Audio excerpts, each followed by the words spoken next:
শিৱসাগৰৰ যমুনামুখৰ ডিমৱেল GGS1 সমীপত বাঘৰ সন্ত্ৰাস।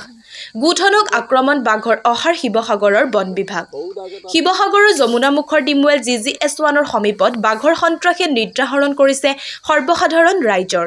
দীৰ্ঘদিন ধৰি বাঘে সমগ্ৰ যমুনামুখ অঞ্চলত চলাইছে সন্ত্ৰাস। বাঘৰ আক্ৰমণৰ বলি হৈছে পোহনীয়া জীৱ-জন্তু। নিধন কৰিছে বহু গোধন। বৰ্তমান খেতিৰ সময়ত ধাননি পথাৰত ধান দা দিবলৈও ভয় কৰিছে এতিয়া দাৱনীয়ে। ভুক্তভোগী ৰাইজে শিৱসাগৰ বন বিভাগক পিঞ্জৰা পাতি বাঘ ধৰিবলৈ আহ্বান জনায়।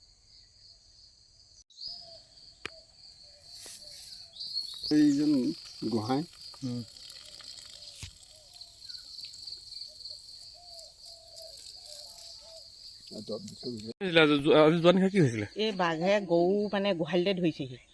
আমাৰ বেয়াই আছে, বেয়া থাকিলেও মানে বেৰ ভাঙি পিনে সোমাইছে। আমি আকৌ গম নাপাওঁ, ৰাতি টোপনি খতি টোপনি ধৰা মানুহ ধৰি লওঁ। তেওঁ আকৌ হাঁহ পালে মানুহজনে, হাঁহ পাই পিনে বোলে গৰু চিঞৰিছে বোলে বাঘ ওলাইছে নেকি বোলে। আহিলে দৌৰা দৌৰিকে লাইট নিদিলেই মানে টৰ্চটোকে লৈ গুচি আহিলে। লৈ পিনে তাৰপৰা চালেহি আৰু যেনি তেনি ধৰ ধা কৰিলে বাঘ গ'লগৈ। গোহালি চালে গৰুকেইটা থিয় হৈ আছে। তাৰপিছতে গৈ থৈ দিছে। ৰাতিপুৱা উলিয়াওঁতে গৰুজনী মুখত ঘাঁ লাগি আছে, কামুৰিলে। তাৰপিছতে আকৌ সেই গোহালিটো ভাঙিলে মানে এনেকুৱা। তেওঁ বন বিভাগক অনুৰোধ কৰিছোঁ, আমাৰ ইয়াত আজিয়ে নহয় আজি বহুত বছৰৰ পৰা বাঘৰ উৎপাত, আমি গৰু ছাগলী একো পুহিব নোৱাৰা হৈছোঁ। তেওঁলোকে জানে অনতি ক্ৰমে তেওঁলোকে যাতে বাঘকেইটা ধৰি নিয়ক, ব্যৱস্থা কৰক। কি বাঘ হয় এইকেইটা আমি দেখা নাই ন। কোনোবাই কৈছে ঢেকীয়াপতীয়াও কয়, কোনোবাই নাহৰপতীয়া কয়। এতিয়া আমি আজি বহুত বছৰৰ পৰা ইয়াত গৰু ছাগলী একো আমি ব্যৱস্থা কৰি খাব পৰাই নাই মানে, ল'ব পৰা নাই সুবিধা মানে। ছাগলী এজনী পুহোঁ বুলিলেও নোৱাৰোঁ, গৰু এটাও যদি এৰাল দি থৈ আহিব নোৱাৰোঁ। গৰু এতিয়া এৰালতে মাৰিছে নহয়, গৰু এৰালতে মাৰি থৈ যায়। এতিয়া মানুহো চাবলৈ যাবলৈ অকলে অকলে ভয় লাগে। তেতিয়াহ'লে আমি কেনেকৈ জীয়াই থাকিম? তেওঁলোকে কিবা হেৰি উপায় এটা কৰক আৰু পিঞ্জৰা পাতি মানে বন বিভাগে ধৰি নিয়ক মানে। বন বিভাগক অনুৰোধ কৰিছোঁ মানে এইটো দেই। এইটো দেখা পাইছোঁ আপোনালোকৰ ইয়াত বাঘৰ সন্ত্ৰাস চলি আছে। বাঘ ওলাইছে আকৌ, ওলালে কিন্তু হ'ব এতিয়া। হেৰিয়া বন বিভাগে একো হেৰি কৰা নাই, ব্যৱস্থা লোৱা নাই। তেওঁলোকে অকল দৰমহাহে খাই আছে। দৰমহা খাই থাকিলে নহ'ব নহয়, ৰাইজৰ হেৰি কৰিব লাগিব। ৰাইজ মৰিলেহে হ'ব। কি কি অনিষ্ট কৰিছে আপোনালোকে?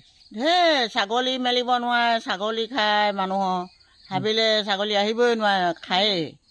আকৌ গৰু গাই মেলিব নোৱাৰে, অনবৰত ঘণ্টাই ঘণ্টাই গৰু গাই চাই থাকিবগৈ লাগে।